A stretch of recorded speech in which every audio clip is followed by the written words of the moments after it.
돈 앞에선 모두가 예민해지고 이익 앞에선 누구도 자유로울 수 없는 것이 현실입니다. 오늘도 돈과 경제 그 안에 펼쳐지는 한 편의 영화 같은 이야기 나눠보겠습니다. 박시동 경제평론가, 이다혜 영화 전문 기자 두 분 나오셨습니다. 안녕하세요. 네, 안녕하세요. 예. 돈 얘기 갑자기 제가 앞에 심평 변호사님하고 하도 심취해가지고 이렇게 한국 정치 얘기를 하다가 갑자기 이제 돈 얘기를 하려니까 네. 이게 돈이 정말 중요하죠 지금. 일단 금리 얘기부터 좀 해봐야 될 것 같아요. 네. 미국 연준이 4년 반 만에 기준금리를 이게 이제 미국은 항상 구간이잖아요. 네. 5.25에서 5.5%였는데 4.75에서 5.0으로 0.5%포인트를 낮췄습니다. 이게 네. 빅컷이라고 보통 얘기를 그렇죠. 하는데 뭐 좀 약간 시간이 지나긴 했지만은 이제 우리나라 얘기까지 좀 해야 되는 상황이니 이거를 좀 어떤 의미가 있는 건지 짧게 네. 좀 여쭤볼게요. 말씀 주신 것처럼 사실은 4년 반 동안 고금리 구간을 쭉 지내왔었어요. 근데 이제 이번에 금리 인하가 전격적으로 되면서 어떻게 보면 긴축의 시대가 끝났다. 이제 이렇게 봐야 될 것 같아요. 아예 전혀 다른 세상으로 이제 들어간다. 다시 그럼 돈을 조금 푼다는 그렇죠. 건가요? 긴축의 시대보다 이제 금리를 앞으로 이제 내릴 일만 남아 있는 당분간은 그렇게 해서 이제 전혀 다른 환경으로 들어가는 첫 발이 내딛어졌다 이렇게 볼 수가 있을 것 같고요. 중요한 것은 그러면 왜 그랬을까? 이번 시사하는 바 이건데 일단은 금리에서 가장 중요한 기능은 뭐니 해도 물가 관리고 그 다음에 이제 경기 관리거든요. 근데 미국이 이제 연준이 목표하는 금리에 물가에 지금 그럼 미국이 도달했느냐, 완벽히 물가가 잡혔느냐, 그건 아니에요. 그런데 그렇지는 않지만 연준 입장에서는 첫 번째 기준금리의 기능인 물가 관리를 냉정하게 봤을 때 지금 도달한 건 아니지만 곧이어 도달할 것처럼 보인다. 그 부분에 대해서는 자신 있다라고 하는 자신감이 있다라는 표현을 썼거든요. 예. 그러면 이제 그 기능을 둘째로 하고 그다음 기준금리가 갖고 있던 중요한 기능 하나인 경기 관리인데 오히려 이제 물가는 자신감이 있다 내가. 그런데 이제 경기 관리 측면에서 봤을 때 지금 오히려 잘못하면 침체로 가는 거 아닌가라는 시장의 우려가 있거든요. 그러면 침체가 이미 와버리고 나서 대응하면 늦는다라고 해서 침체 초입에서 경착륙이 아니라 연착륙 내지는 경기 관리하기 위한 선제적 인하가 필요한 시점이다라고 해서 이제는 연준의 기능 중에서 물가 관리가 아니라 고용이나 경기 관리 쪽으로 중심이 옮겨갔다. 이렇게 좀 봐야 될 것 같습니다. 물가가 완벽히 잡히지 않았지만은 앞으로는 잡힐 것이라고 보고 지금 완벽하게 경기 침체가 온다라고 보기는 어렵지만은 선제적으로 대응한다라는 건데 그렇습니다. 결국은 어쨌든 우리나라 한국은행이 어떤 선택을 할 것인가가 조금 주목이 돼요. 근데 지금 최근에 지난번에도 말씀해 주셨지만 우리나라는 지금 대출이 너무 많이 늘어나가지고 그렇죠. 지금 이게 위험 신호다. 지금 금융 안정성을 해치고 있다. 이제 이창용 하는 총재도 그런 취지의 얘기를 이제 많이 했거든요. 그래서 지금 10월 금통위 금융통화위원회에서 낮출 것인가, 11월까지 넘길 것인가 막 예측이 분분한데 좀 어떻게 보십니까? 우리의 내수 상황이라든지 경제 상황을 보면 우리도 사실은 내리는 게 이론적으로는 맞죠. 근데 이제 앵커님 말씀하신 것처럼 한국은행 총재도 그런 얘기를 했어요. 나도 내리고 싶어. 이렇게 얘기는 하지 않았습니다. 사실상 그렇습니다. 그렇게 얘기했다. 그런데 내가 못 내린 이유는 뭐냐? 결국에는 가계부채와 또 부동산으로의 쏠림. 그래서 이제 부동산을 우리가 한 번 더 자극하면 이제 뭐 집값 어떻게 할래? 그래서 이 두 가지가 가장 큰 문제여서 내리고 싶지만 이 부분이 늘 걸려왔었거든요. 그래서 이제 앞으로 이제 어떻게 될 거냐라고 봤을 때 대세적으로는 내리는 게 맞고 특히 미국이 먼저 내려줌으로 인해서 한국은행 입장에서는 약간 운영의 여지를 더 열어준 건 맞아요. 근데 아까 말씀드린 것처럼 늘 걸리는 문제였던 이 부동산 문제인데 이 두 함수를 조합했을 때 그럼 한국은행이 어떻게 선택할 것인가라고 하면 시장에서는 조심스럽지만 그럼에도 불구하고 내린다. 라는 전망이 우세하고 그러면 그 내림으로 인해서 나오는 유동성이 부동산으로 들어가서 다시 부동산 집값을 올리는 땔감으로 활용되지 않는 규제책을 정부가 써줌으로써 한국은행은 금리를 내려서 경기 연착륙을 좀 돕고 정부가 집값으로 이 유동성이 흘러가지 않는 이 차단벽을 쳐주는 이 조합이 가장 완벽한 조합이 아니겠는가 이렇게 일단 보고 있는데 그렇군요. 문제는 한국은행은 0.25 정도를 내릴 수 있으나 정부가 아주 예리하게 이 규제책을 만들어낼 수 있을 것인가를 봤을 때 지금까지 정부가 부동산 시장을 운영해왔던 이 실력과 의지를 봤을 때 그 부분이 조금 한국은행조차도 신뢰를 못하는 것 같아요. 그래서 이제 그게 약간 시장의 이제 마지막 관전 포인트인데 정부의 규제책이 합리적으로 나온다는 전제를 좀 하고 어쨌거나 0.25 정도 낮출 것으로 보는 게 조금 더 우세한 전망 같습니다. 그러니까 지금 금리가 높았음에도 불구하고 이렇게 대출 잔액이 늘어난 거는 정부가 정책금융이라고 해가지고 저금리로 많이 이를테면은 뭐 대출을 그렇습니다. 해줬던 부분이 있으니까 그거를 조금 규제를 좀 더 강화할 경우에는 예. 한국은행도 조금 자유롭게 할 수 있지 않느냐 이런 말씀을 해주신 것 네. 같아요. 예, 알겠습니다. 이번에는 국내에서 벌어진 다른 이제 돈 얘기 해보겠습니다. 이게 네. 일종의 저는 머니 게임이라고 좀 봤는데 이게 뭐 경영권 분쟁 사건인데 요즘 고려아연 네. 뜨거워요. 이게 지금 뭐 이분 저분 의견도 많이 내고 뭐 하태경 의원도 갑자기 내가 이거 전문가다라고 하면서 그래요. 전문가라고 그러셨어요? 네. 아, 이제 보험 연수원에 이제 원장으로 가셨는데 갑자기 이게 다 관련된 거다라고 하면서 막 의견도 내고 그러는데 일단은 이 사건을 모르시는 분도 있으니까 예. 이게 뭔지를 먼저 설명해 주시죠. 네. 고려아연이라고 하는 회사가 있습니다. 더러는 잘 모르실 수 있는데요. 포항제철은 잘 아실 거예요. 포항제철은 철광석에서 철 뽑아가지고 만드는 우리나라 기간산업의 선두주자 아니겠습니까? 근데 철을 제외한 나머지 금속을 포철처럼 이게 재련해서 뽑아내는 재련소입니다. 그러니까 철을 제외한 비철 금속 관련의 재련소 세계 1등이에요. 아, 고려아연이 세계 전 세계 1등이라고요? 예. 어마어마한 회사죠, 사실은요. 그렇네요. 아주 알터런 같은 회사입니다. 근데 이 회사는 사실 창업주가 최 씨와 장 씨 두 가문이 1949년에 공동 창업한 회사였어요. 예. 그래서 사이좋게 한 지붕에서 두 가문이 사이좋게 경영을 하고 있었는데 75년간 동업하던 회사가 이제 3세에 이르니까 예. 사실상 3세들은 이제 의견이 많이 갈리죠. 이해관계도 갈리고. 그래서 이제 경영권 분쟁이 생겼다. 이렇게 보시면 되는데 분쟁은 사실은 한 4, 5년 전부터 본격화됐고요. 예. 올해 초에 이미 양 가문이 건널 수 없는 다리를 이미 겪었습니다. 건넜어요. 그래서 서로 뭐 지분 전쟁도 벌이고 주총에서 표대결도 하고 싸움이 났거든요. 그래서 1차전이 끝났어요. 어떻게 이겼냐면은 현재 장씨 가문, 이른바 영풍그룹을 지배하고 있는 장씨 가문이 예. 압도적으로 지분은 많습니다. 33% 정도 갖고 있어요. 예. 근데 경영을 지분 많은 장씨 가문이 하지 않고요. 지분이 적은 최씨 가문이 경영을 하고 있어요. 이 동업하는 원래 이 가문의 스타일이 그렇습니다. 지분 많은 쪽이 경영을 하지 않고 경영을 상대가 하는 이 크로스하는 체제로 사실은 오랫동안 조화를 이뤄왔어요. 여기는요. 예. 그런데 이제 고려아연이 영풍그룹 내에서 압도적으로 포션이 커지고 전체 기업 그룹 전체 이익을 대부분 여기서 만들 정도로 고려아연이 장사가 너무 잘 되고 커버린 거예요. 그러니까 장 씨 입장에서는 내 지분이 많으니까 저건 내 회사다 이렇게 생각할 수 있겠고요. 예. 최 씨 입장에서는 내가 키워오고 내가 경영해서 만든 회사니까 이게 내 회사다 이렇게 생각할 수 있잖아요.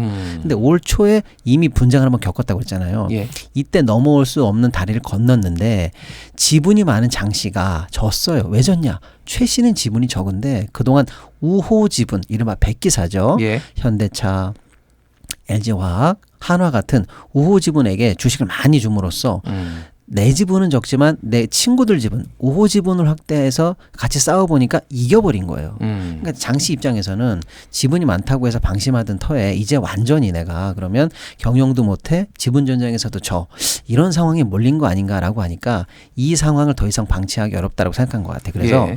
자력으로 못 이기게 되니 외부에 제3자의 손을 빌려서라도 내가 회사를 어떻게 해보겠다라고 해서 이른바 사모펀드인 MBK 파트너스를 부릅니다. MBK 파트너스와 지분이 33% 있었던 대주주인 영풍이 손을 잡았다. 그렇게 된 거죠. 그래서 현 경영진을 이제 몰아내기 위해서 MBK 파트너스를 부른 거예요. 그런데 이제 묘한 것은 둘 간의 주주 계약이 어떻게 돼 있냐면 MBK 파트너스가 시장에다가 이 주식을 저희한테 파십시오라고 하는 공개 매수 선언을 한 거죠. 예. 하게 하고 그래서 만약에 MBK 파트너스가 어느 정도 지분 이제 공개 매수 성공 끝에 지분을 확보할 거 아닙니까? 그러면 그 지분과 기존에 갖고 있던 장씨 지분을 합칩니다. 합쳐서 절반 정도에 해당하는 포션을 MBK가 추가적으로 더 가져가도록 계약이 된 거예요. 예. 그럼 이게 뭐냐면 그동안 최 씨한테 밀려서 경영권 행사 못하던 장씨 입장에서는 내가 못 가지면 너도 못 가져. 이렇게 된 거예요. 내가 가질 수 없다면 부숴버리겠어. 약간 이런 건가요? 그래서 나는 차라리 너한테는 주지 못해도 MBK에게 대주주 자격을 양보해서라도 뺏어버리겠어. 이런 싸움이 벌어진 거죠. 그렇군요. 그러니까 이제 그 상황을 지켜봐야만 했던 최 씨 쪽에서는 당할 수만은 없겠죠. 예. 당연히 이제 대항 공개 매수가 나간다든지 하는 이른바 쩐의 전쟁이 발발했다라는 게 이제 그런 거죠. 그러니까 이제 SM 작년에 인수전을 우리가 주식에서 봤거든요. 예. 서로 큰 손들끼리 공개 매수를 두고 양보할 수 하이브하고 없는 카카오. 예. 그렇습니다. 양보할 수 없는 전쟁이 벌어지면 주가가 뛸 수밖에 없는 상황을 우리 자본시장 경험했거든요. 예. 그러니까 이제 당연히 원래 55만 원에 출발했던 게 MBK 파트너스는 66만 원에 사겠다고 공개 매수를 했는데 지금 이미 70만 원이 넘어가는 등 해서 예. 이른바 쩐의 전쟁과 주가 폭등 사태를 맞으면서 자본시장에서 가장 핫한 이슈가 되어버렸습니다. 알겠습니다. 이게 또 뒤에 저희가 좀 다시 얘기를 해봐야 될 것 같아요. 이거 들어가야 되는지 말아야 되는지. 일단은 자, 이제 이다희 기자님 얘기를 들어야 될 것 같은데 이런 네. 경영권 분쟁을 다룬 영화들도 제법 있는 것 같아요. 오늘 네. 가져오신 영화는 어떤 건가요? 소셜 네트워크 얘기를 소셜 네트워크. 해야 될 것 같아요. 예. 페이스북이라는 회사가 어떻게 만들어지고 지금의 형태로 오게 되었는가.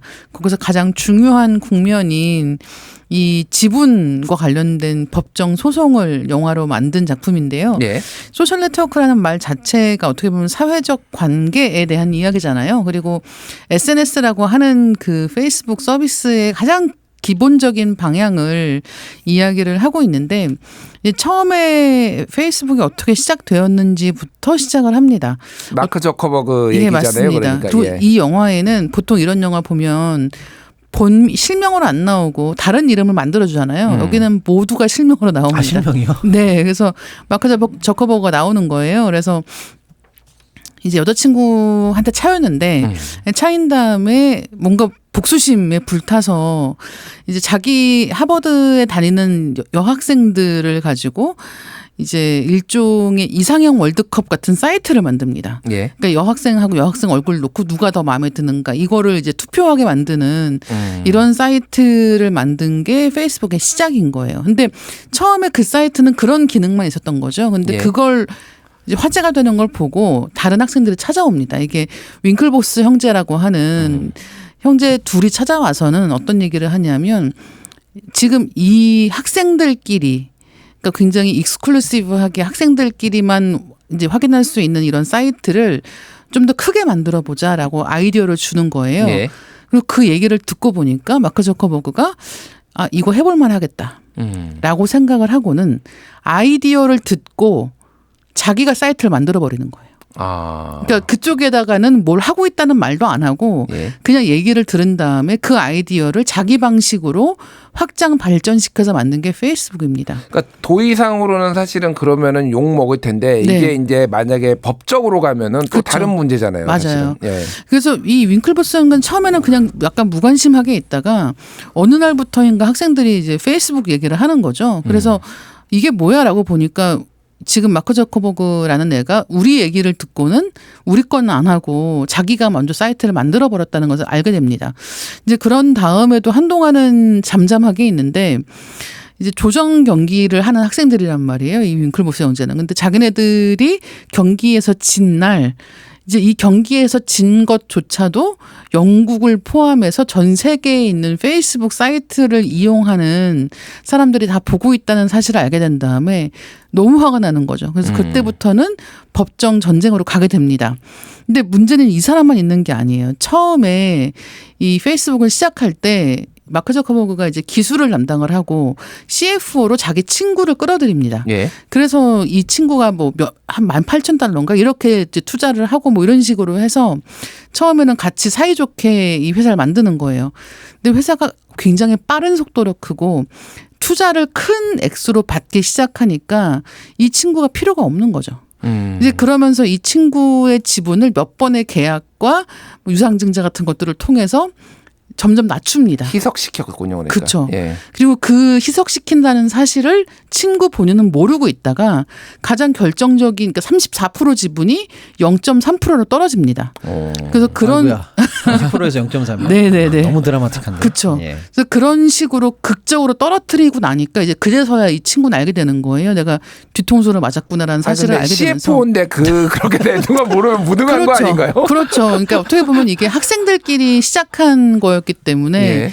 친구 관계이기 때문에 나쁜 일을 할 리 없다라는 신뢰에 기반을 하고 있었다는 거예요. 근데 이제 그런 것들을 더 많은 투자자들을 만나는 입장에서는 더 무시할 수가 있었다는 거죠. 그렇군요. 그런 이제 분쟁에 관련된 내용들이 이제 네네. 이 영화에 이제 담겨 맞습니다. 있습니다. 그래서 이제 마크 저커버그 같은 경우에는 처음에 페이스북 만들었을 때 다른 나라는 어떻게 하는가 그래서 가장 그 당시에 잘 나갔던 한국의 SK 커뮤니케이션 이제 싸이월드를 시찰하러 왔어요.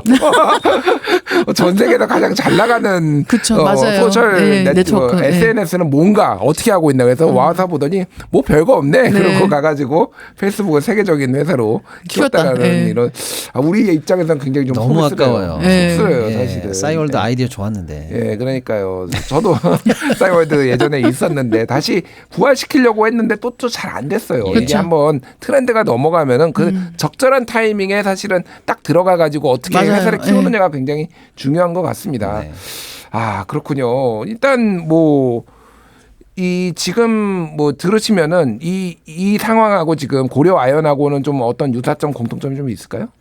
일단은 이제 그 쩐의 전쟁에 대해서 지금 시장에서 이제 그 향배가 어떻게 될까가 사실 제일 궁금해하는 부분이에요. 그러니까 예를 들어서 지금 MBK 파트너스가 7에서 14% 지분을 공개 매수하겠다는 거거든요. 그러면 그 계획대로 된다면 한 2조 정도가 들어갈 예정이에요.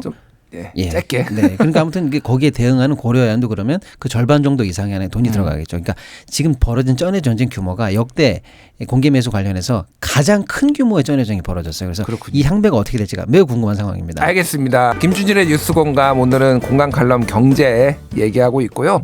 지금 고려 아연 주식 분쟁 얘기 좀 진행을 했습니다.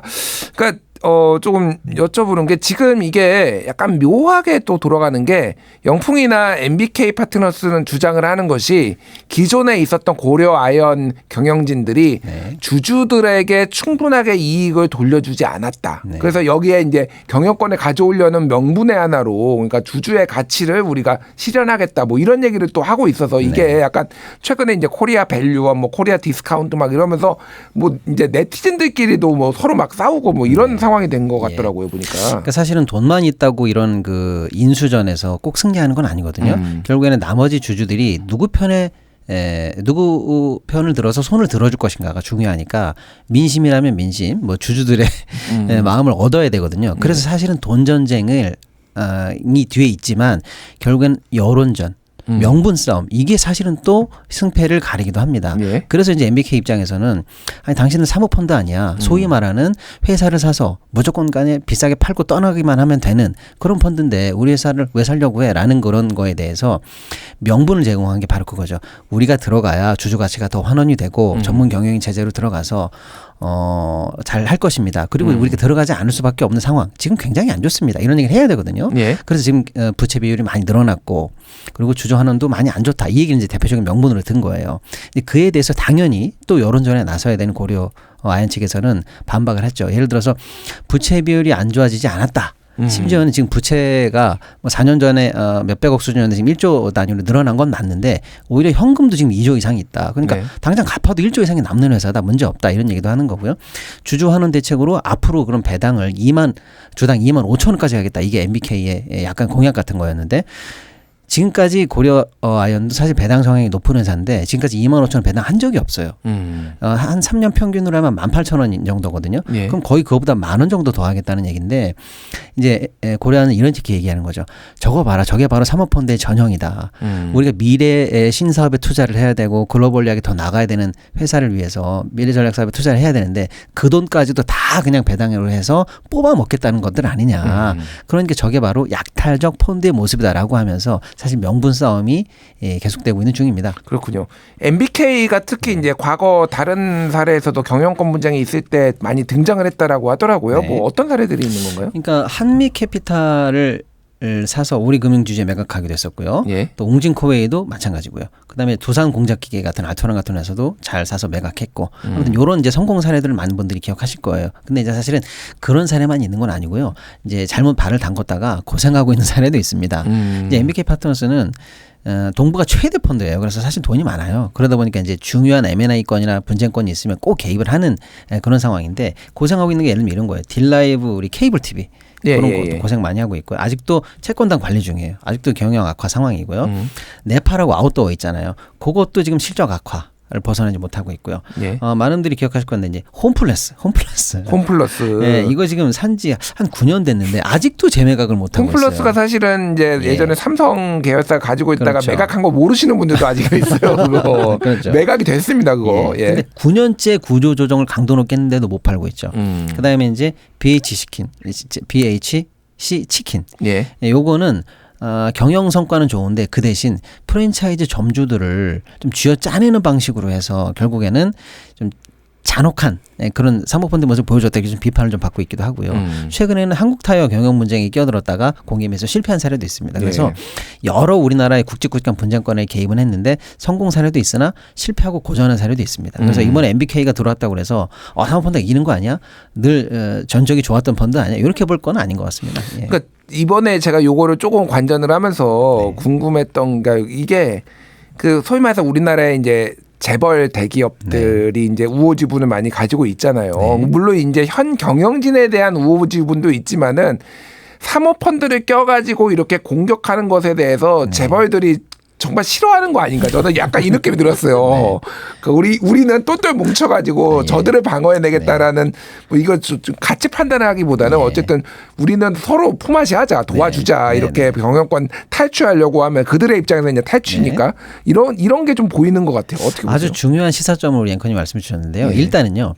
그러면 지금 예를 들면 이제 그 MBK 사모펀드 쪽과 vs 상대편에 있는 고려아연 쪽을 보면.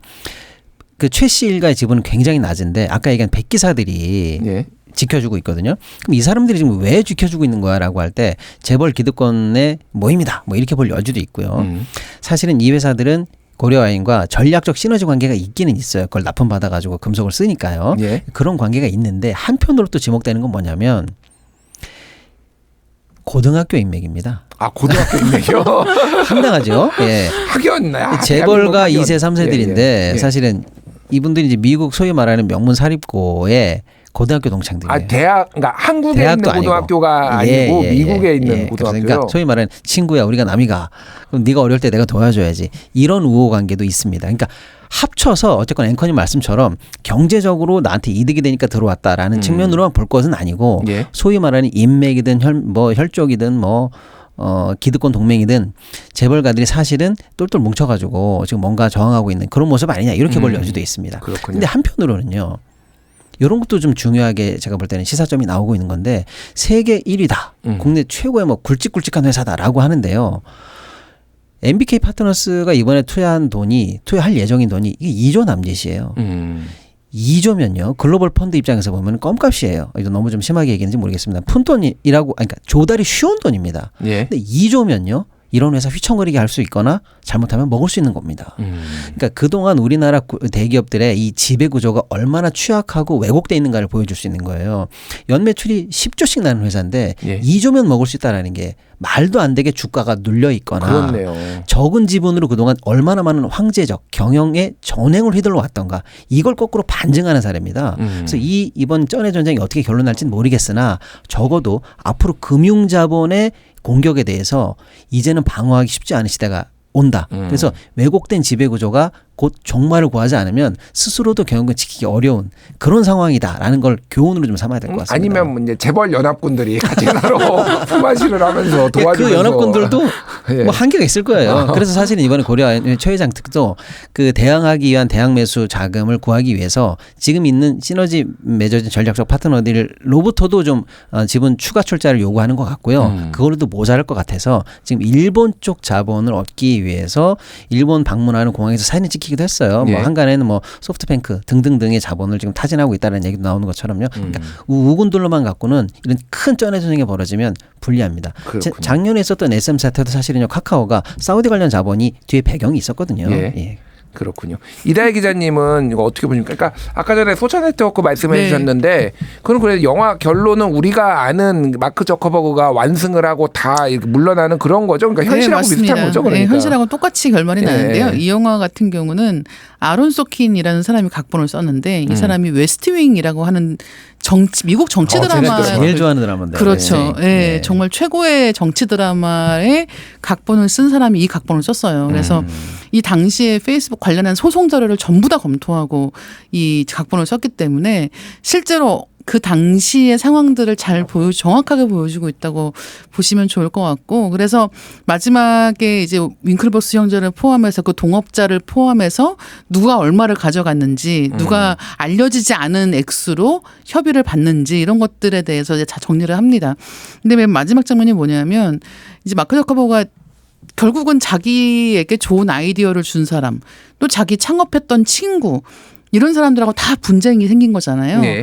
예, 그래서 결국은 그들 모두가 떠나갑니다. 그리고 혼자 이제 노트북을 보고 앉아 있는 거예요. 그리고 거기 앉아서 자기 옛날에 찾던 여자친구한테 친구 신청을 합니다. 그런 야, 다음에 나 이렇게 성공했어. 그렇죠. 이거 예. 보여 과시욕이구나. 네, 그래서 예. 친구 신청하고 계속 새로 고침을 누르는 거예요. 근데 새로 고침을 누르는데 친구 신청 허락은 안 돼 있고 이제 그걸 보여주면서 얘기가 끝난단 말이죠. 그러니까 어떻게 보면은 이 이야기에서는 학교에서 정말 똑똑한 친구들끼리 좋은 아이디어 가지고 사업을 시작했고 그게 대박이 났는데 왜 모두가 행복할 수 없었는가에 대한 그 좀 씁쓸한 뒤안을 보여주는 이야기가 됐고요. 사실은 그 이후에도 페이스북은 점점 회사가 커져서 지금 메타라고 되어 있지 않습니까? 예. 그래서 지금까지 이렇게 회사가 커지는 과정의 가장 그 기본적인 단계를 어떻게 밟아나갔는지를 좀 유머러스 사실 보면 웃기거든요. 근데 웃을 일이 아닌 거죠. 너무 큰 돈이 왔다 갔다 하기 때문에 그런 이야기를 보여주는 영화입니다. 그렇군요. 뭐가 됐든 나도 억만장자가 돼보고 싶다. 외로워서 친구 신청을 누르든 말든 한번 돼보고 싶다라는 생각을 하면서 자 저희가 무슨 종목방도 아니고 단타방도 아니지만은 워낙 투자를 하려는 분들이 많으니까 우리 박신호 평론가한테 여쭤보고 싶어요. 지금 고려 아이언 투자해야 되겠다는 사람들도 꽤 있거든요. 네. 현실적으로 이게 조금 위험한 건 아닌지 저는 약간 걱정이 돼서 이거 어떻게 해야 되나요? 뭐 예를 들어서 지금 아직 그러니까 MBK 파트너스의 공개 매수 선언 이후에 본격적인 쩐의 전쟁이 발발할 것처럼 우리가 다 예상하는데 예. 고려아연의 대항 매수가 아직은 안 나왔고요. 대항 매수가 나오면 그 다음에 이제 MBK가 다시 공개 매수가를 올리는 등의 치고받는 식의 핑퐁이 이어진다면 단기간에 주가는 좀 오를 가능성이 당연히 있죠. 근데 문제는요. 과거 사례를 좀 말씀드리지 않을 수가 없는데 SM을 놓고 쩐의 전쟁이 벌어졌을 때 7만 7천 원, 8만 원 요 선에서 사실은 전쟁이 시작됐거든요. 예. 그때 최고 13만 원, 15만 원까지 터치하면서 난리가 났었죠. 2배 장사였으니까요. 거의 더블 가까이 갔네요. 지금 얼마냐면요. 지금 4만 원대입니다. 아하. 그러니까 쩐의 전쟁이 금방 끝나요. 한 달이면 끝납니다. 후유증이 엄청 그렇습니다. 났겠네요. 그러고 나면은 원래 가격으로 당연히 회귀하고요. 조금 심하면 그 후유증 때문에 그 밑으로 어느 정도 조정하는 그런 국면을 겪을 수도 있어요. 그러니까 지금 빨리 들어가서 빨리 팔고 나오면 좀 먹을 수 있잖아요. 다들 그렇게 생각하죠. 그러니까 나는 괜찮아. 나 그렇죠. 지금 빨리 들어가가지고 적당히 먹고 나올 거야. 이런 그렇죠. 생각하시는 분들 많은데. 아무튼 그럴 수 있는데 그만큼 타이밍을 자칫 잘못하면 이렇게 흑가가 클 수 있으니까 좀 신중하시라 이런 말씀 좀 드리고요. SM 때랑 조금 다른 게 그때는 개인 주주들이 많았어요. 네. 그러니까 더 많은 개인들이 들어올 여지도 있고 나가는 분들도 많은데 지금 유통하고 있는 고려한 주식에 이번에 사실은 상당 부분은 기관들이 좀 많이 들고 있어요. 그러니까 이제 개인들이 자칫 들어갔다가 잘못하면은 이게 좀 팔고 나올 수 있는 그 제2의 매수 세력이 생각보다 없을 가능성도 있고요. 받쳐주는 사람이 없을 그렇습니다. 수가 있구나. 예. 좀 이런 말씀 드리기 뭐한데 한 열흘 전에 사셔서 예. 이틀 전에 파셨다면 제일 럭키한 케이스인데 오늘부터는 조금 친중하시라는 말씀 조금 드리고 싶네요. 알겠습니다. 지금까지 투자 상담사 예, 곽신홍 경제평론가 그리고 이다혜 영화 전문기자와 함께 고려 아이언 분쟁 얘기도 해봤습니다. 두 분 감사합니다. 네, 감사합니다.